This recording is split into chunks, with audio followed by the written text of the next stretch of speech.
Aloha and good morning. My name is Jürgen Steinmetz. We're joining you from our breaking news show in Honolulu.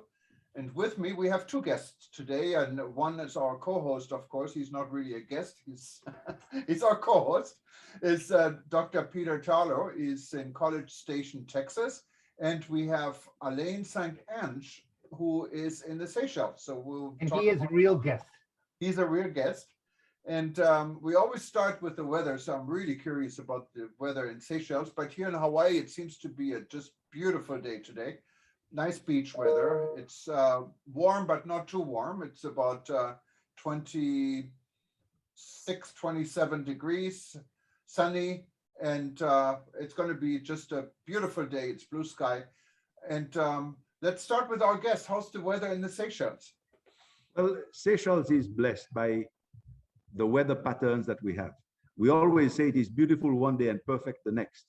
Now we are in the start of a new monsoon, which is the southeast monsoon, so we'll have some wind. It is ideal for people with wanting sailing, but it is also much cooler. So we enjoy the weather. We've had good weather, but Seychelles being virtually on the equator, we have drizzles, but we don't get long rainfall. So it is something that is accommodating, it's refreshing, and it is an easy way. If you are a local in the gardening spill, it is really nice. Or if you are a tourist, it does help you cool yourself as you sit on the beach. Wonderful. And of course, College Station, Texas, they don't have a beach, as Peter said many times, but how are things in College Station, Texas today? But we have no one sitting on the beach because we don't have a beach in the middle of Texas. Our very hot spell has broken a little bit. It was in the hundreds, which is in the 40 degrees Celsius. It's now down to 90s, which means it's only about 35 degrees Celsius. And so in Texas, that's cold weather. We're ready to put on a coat. So this is summer in Texas. And one of the nice things about being here is that you have not only hot weather, but lots of humidity. And that means that your skin is beautiful, because very few people believe I'm 95 years old, but look how great I look. Don't be fooled here. That's because this is like living in a boiling bottle of oil of Olay. Your skin is always being moisturized. Yeah. So and lots is going on. I'm sorry. No, go ahead, Peter. Sorry. I was saying lots is going on today. And one of the things I think it'd be interesting to see if it's also touching the Seychelles is in the western part of the world, both the United States and Canada and Europe, there are major airline problems going on. And that means baggage is being lost, flights are being canceled, crews are not showing up. And this is a real problem because the cost of airline tickets has gone up tremendously, but the service is going down. And people are having delays of 3, 4, 5 hours, often on runways. And that certainly is true across all the major cities in the United States, much of Latin America, and certainly in Europe, where you see pictures in Amsterdam and London of just people searching for their bags in the middle of these huge rooms. I don't know if the Seychelles are having such a problem, but certainly in Europe and the United States we are. Peter, I think we hear it, we see it on TV. We don't have these sort of problems. We have an organized system that works quite well. But I think it is more important today than ever before for the travel industry, the tourism industry, and then the ministry, that is the one that should be liaising with everybody, Ministry of Transport. We must be able to find people sitting together, analyzing the shortfalls or deficiencies, and then working with it. The idea today, as we are relaunching tourism, and it is relaunching, it is quite clear, we need to find everybody pulling on the same side. It is impossible, it is impossible to find what is happening with the luggage. I mean, it is something that spoils holidays. It is not fair. It is unacceptable, actually. Yes. But how do they solve it? There is the workers, there are the planes, there are the airports, there are the handlers and everybody else. And then the one who suffers is the airline, because it's an economic shortfall for them. And it is the tourists who have their holiday spoiled. Okay. We need to be launching an area for dialogue to relook at where we are going. And of course, Alan, you know that in Europe and the United States, when people are traveling by air, they're not only tourists, they're also business people.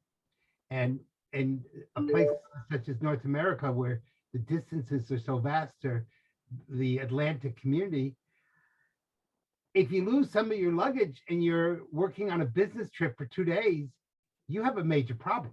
And so that's really a big issue. One of the things we are discovering, and I think Jürgen has brought this up in Germany, is that workers are not coming to work. Well, and I can tell you, we did a report yesterday about my former hometown, Düsseldorf airport. They literally had fights. And most of the check-in staff that was left in the departure hall now hired to tell people that the flight is not operating. They just left. I said, we're not going to take this abuse. So it was just the police and the thousands of passengers that got stranded. So it's really chaos. And the chaos, it's the same issue here in the United States, specifically here in Hawaii. And I don't know how it is in the Seychelles. There's not enough staff. There are not enough people out there. It could all be organized if we had everyone working. We had working in 2019, but we don't. And this triggers down not only on aviation, it triggers down in the hotels where your rooms are only cleaned every third day. It triggers down into restaurants where you have empty tables and people are lined up outside and cannot get seated. And this is a real issue. It's just curious to hear, how is this in Seychelles? And I know Seychelles is kind of the size of Oahu, the main island in the Seychelles. I've been there, beautiful place. And I always said, why don't we try to, most people don't know Oahu or the Seychelles. So I'm explaining it now. Oahu, of course, is in Hawaii, and I think everyone knows where Hawaii is, specifically if you're in the United States and Europe. And Seychelles is an independent country, so you have different type of regulations in the Indian Ocean. It's part of the Vanilla Island group. And it has a lot of international airlines, major airlines flying into Seychelles. That includes like all the Gulf carriers like Emirates, Etihad, Turkish Airlines, and many others. You have direct flights from Europe. So it's a different type of clientele, and there are no really domestic flights. There are some in Seychelles. Here in the United States, we're dealing mostly with domestic travel to the mainland US. What is still 5.5-hour flight to go to the closest city here in San Francisco from where I'm at. And these are fast distances. But how is the situation in Seychelles? Do you have enough staff to run your airports? You see, Seychelles it's in a different league to itself. I think every Seychellois is conscious that its tourism industry must work. And you find people, the airport authority, the DMCs, the destination management companies, all pulled together. We try to deliver what we say we are as a country. And this has been the beauty of Seychelles. COVID has come, but people have kept their staff. Mostly, very few areas have seen a lot of redundancies. So people have been able to be managed into keeping their jobs. Today, Seychelles has reopened since earlier this year, and it is working. It is working. And we find that we are on the right track to ensure that we are going to tackle August is coming, or August is peak period, and you'll find that Seychelles is ready to receive its guests in peak period. But I think you guys are you're both very lucky. Your island places, relatively small. The population of both Hawaii and part of the Seychelles is the population of 3 or 4 large apartment buildings in New York City. So I think when you get to, the mainland of Europe or the mainland of the United States, you see very different realities. First of all, it takes workers a long time to get to the airports.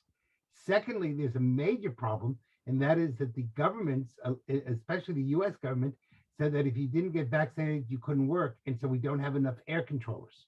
Because there's not enough air controllers, flights are being backed up. And many of those people were dismissed. And that's a major problem. The US government has now said, for example, in our National Guard, that it's ready to fire 40,000 National Guard people. That will be 20% of the entire National Guard, and they don't know how they will replace them. So the other side of it is that in most of the United States and Europe, you receive a certain amount of money if you're not working. And governments are just giving money. So there's not an incentive to go back to work. And so what you're seeing is a double side of it. You're seeing big places with huge airports where people either stopped working because of COVID or said, you know what, I can make as much money not working as I am working. And now you have a major staff problem, which is taking place in especially large cities in the United States, Latin America, Canada, and Europe. And that's going to create, a lot of chaos. Hawaii and the Seychelles are wonderful, and you guys are lucky that you're in very small areas.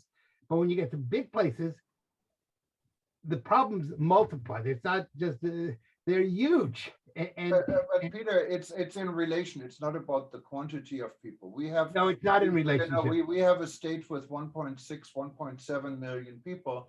Seychelles is a lot smaller. You only have about 100,000 citizens, but in proportion, the problem is the same. And if you have New York City, you have many million people, but in proportion, it's the same issue. No, I would disagree. The population of Hawaii is smaller than the population of the island of Manhattan. Okay. And so the bottom line is because of government telling people that they didn't have to work, etc.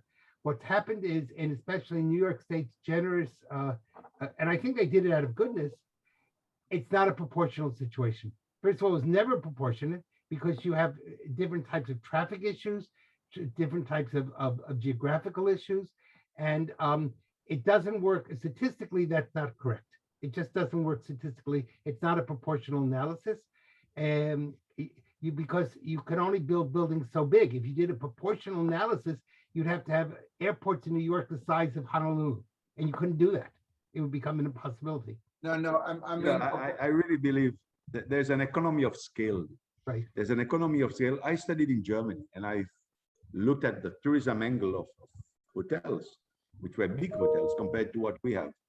They have the economy of scale, but we have to go back to basics. Yes. Find troubleshooters. There are troubleshooters who can come in and say, where do we go wrong and what is going on? Right. This happens everywhere. Every industry, you have somebody who can troubleshoot, identify the problem, put the finger on it, and then decide how to rectify the shortfall. And I think today, the more we sit contented, yes, luggages are being delayed somewhere. We have a field of left suitcases. It's not good enough. No. We are hurting the industry that we are working hard to make it take off again. We must zoom in, find the problem, see where the problem is, and then put the finger. Once the finger is on it, then you find a person or a group of people who can come in and analyze how to rectify it. Absolutely, you're 100% correct. Because, and as you know, when it comes to economy of scales, the bigger the place, the more complicated the politics often, and therefore the more difficult it is. Again, it's not statistically, the economy of scale kicks in.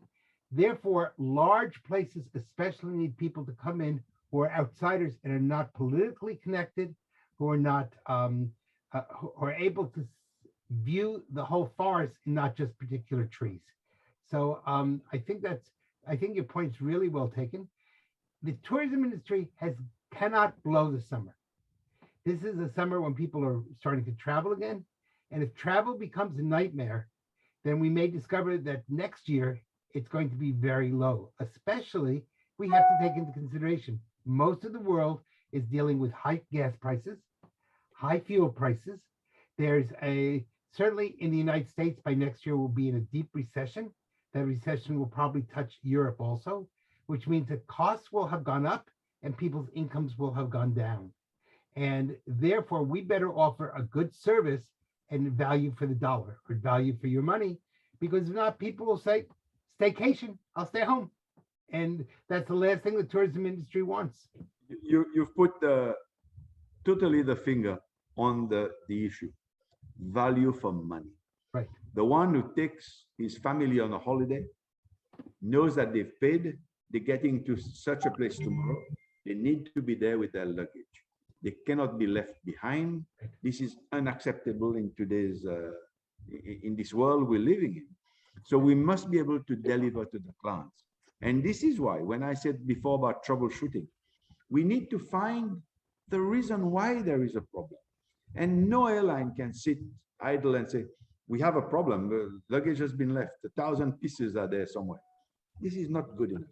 You are destroying the holiday of somebody who saved, even in difficult times, to save his money to go on holiday with his family or with his fiance or wife. You cannot kill that holiday. No. It is that dream that they've built, and that expectation is there. We need to deliver. If we turn a dream into a nightmare, people will not come back. Completely. And Right.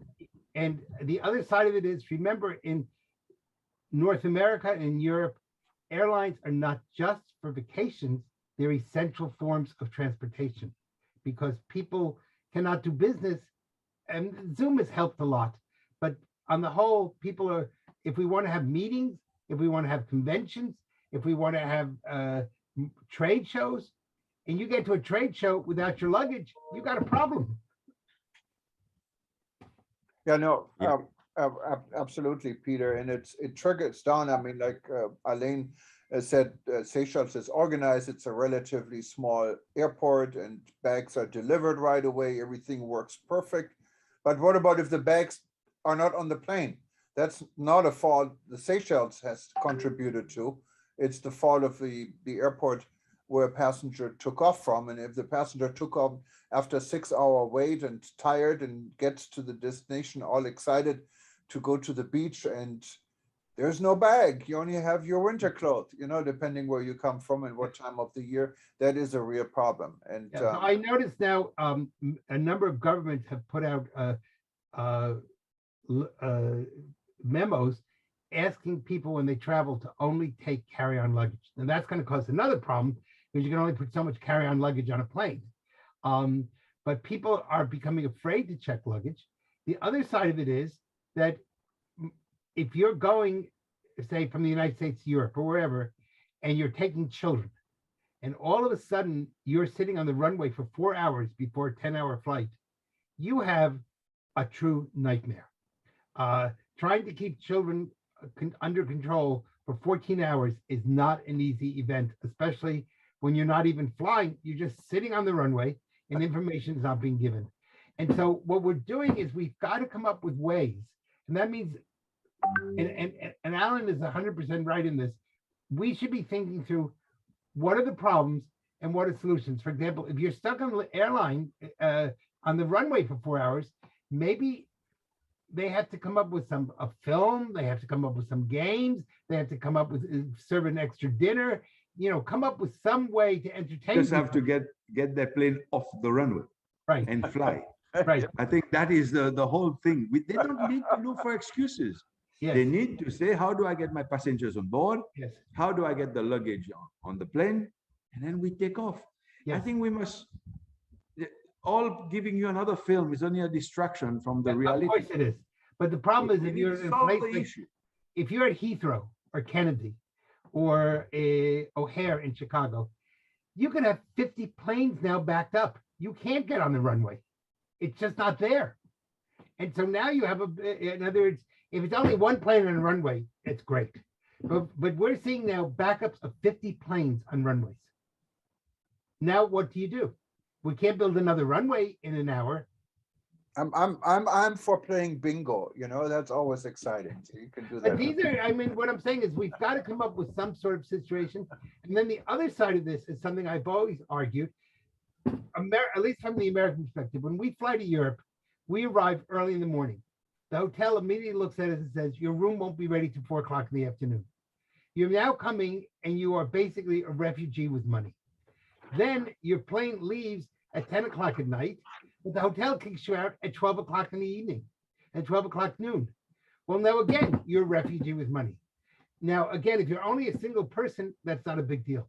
But if you're a family and you're traveling with children or traveling with someone who needs some extra help, how do you deal with the issue of Peter, Seychelles, the tourism industry or the hotel industry of Seychelles and a lot of Africa has developed these day room scenarios Yes, where they have a batch of rooms that are dedicated exactly for that. yes. Yes, you have to give the room to the new arrivals. There's a checkout time, but you can then move into a day room that gives you the facilities.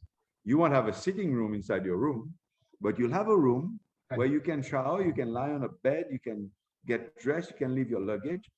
And I think the tourism industry or the hospitality industry for areas that deal with the business community, we need to develop what the guest wants. Yes. It is unacceptable for you to turf somebody out and put him sitting in the lounge with his suitcase under his feet, and he's there, he's falling asleep. It gives a bad image to the hotel anyway. So hotels must learn to say, how do I accommodate these clients? If that is the norm, where the planes will arrive early and the ones will leave at night, how do we accommodate it? I think it can be done. Yeah, of course. But we need the effort of everybody on board.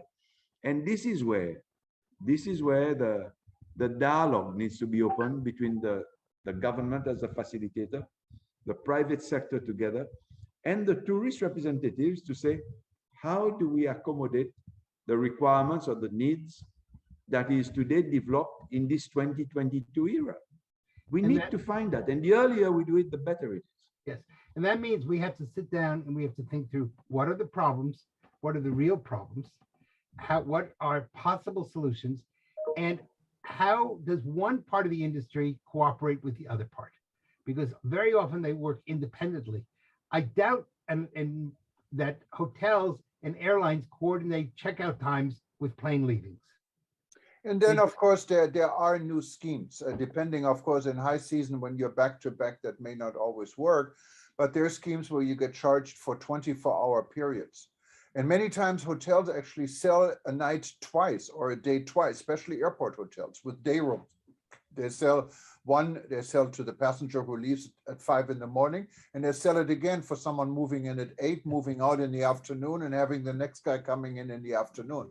So they're selling like 3 nights in one day. So there are different revenue sources for hotels. Hotels also many times charge for late checkout, for an early check-in. And these are all legitimate ways of providing these extra services. But of course, the passenger also has to agree. So it should be logical. If someone uses a hotel room, you got to pay for it. So if you're too, let's put this in quote, too cheap to pay an extra $50 or $100, and so you just simply cannot check in early. So it's always a give and take, I think. Well, there is that. The other side of it is we have to be very careful as we face some real economic problems of nickel and diming people and pricing ourselves out of the market. And so there's got to be, two sides to that, because again, the single person can say, okay, it's another $50. The family is thinking, wow, this is my one trip. And it now hit the point where it's buying books or clothing or something for the school year and going to vacation. We can't do both. Vacation obviously is let down, is ignored. So we're going to have to come up with ways, especially when we're facing some real economic problems.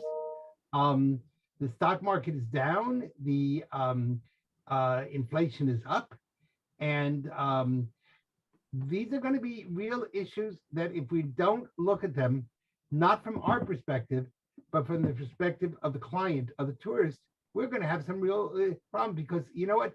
Tourism is an expendable industry. And we learned that during COVID. People can just easily say, I'm not traveling. It's too expensive. We a few years ago, during the last crisis in 2008, the concept came of the staycation. And all of a sudden, if no one comes to Hawaii, you don't have to worry about hotels. Hawaii doesn't want tourists anyway. I know you guys are pushing for people not to come, but if no one comes to a place, you know what? You don't have to worry about day rooms or hotel backups, because you'll have no one there. Well, Peter, never kill the goose that lays the golden egg. Right. Yeah. And that We need to save that bird to ensure that it keeps laying this golden egg. So how do we make sure that tourism is not affecting the client and a potential client? Because one affected person will tell at least 9 people, don't go there or Right. don't fly this airline.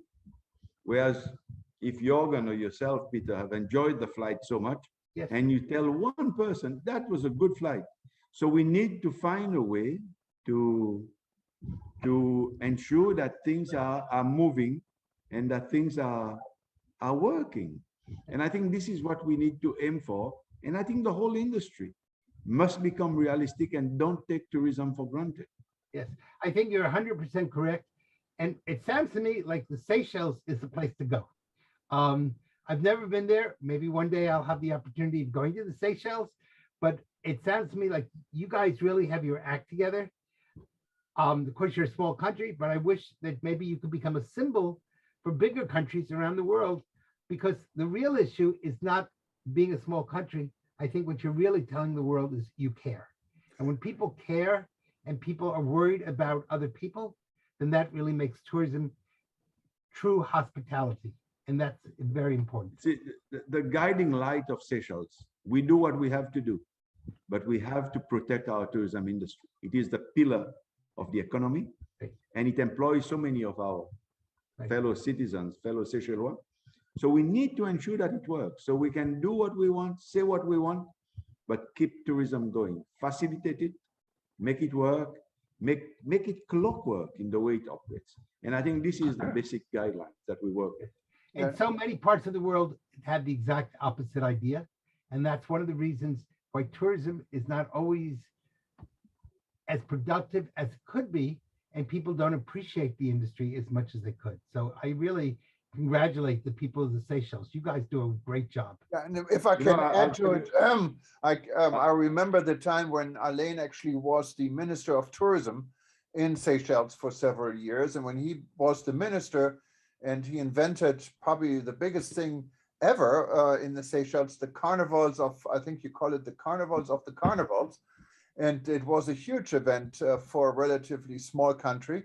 I arrived and I met the foreign minister. And when I talked to the foreign minister, he told me, look, I'm really not important. The most important ministry we have in the Seychelles is the Ministry of Tourism. And that's really the attitude a lot of places don't have anymore, because tourism is not really seen as the biggest and the greatest. And Seychelles is a rare positive exception, I think. But gentlemen, we're beyond our time slot here, and I know it's getting quite late for Alain. It's evening time, morning time here, and it's a little bit afternoon in Seychelles, in Texas. So, but I wanted to thank all of you for being part of our breaking news show today. And thank you, Thomas, for being part of the show also. Yes, thank you. And if you wanted to watch us again, and you have missed the beginning of it, just stay tuned. We're going to repeat it every hour or two on eTurbo News and all our websites on live stream, and it'll be archived and also on our site breakingnewsshow.com. And of course, we're always on YouTube for all times to come, on Vimeo. And thank you very much for being part of us. And if you wanted to be a guest on our Breaking News show, just go to breakingnewsshow.com, excuse me, and you find a way to contact us, and we'd be happy to consider. I can only say aloha from Hawaii. I don't know how you say it in Seychelles, and Peter will say us howdy, I think, in a minute. How do you say? Howdy from Texas. By the way, Jürgen, I know you're working without having your coffee, so. No, I got my coffee here. So. Okay, because I know you don't like to work without your coffee. Alan, bonne nuit. Have a good evening. We keep it simple here, and we use the KISS principle. Just say bye-bye. Bye-bye. Okay. All right, guys. Bye-bye. You have a nice day, a nice evening. Aloha. Bye-bye. Okay, we're going to close this segment with a short clip. It's a minute clip about an initiative by a former soldier from the Soviet Army who is now an artist, and he did a sculpture with 850 grams of blood and Putin's picture. Kind of interesting. And he also started a cryptocurrency with Putin's picture on it. So see this, and you can actually also read the article on ETN. Have a good day.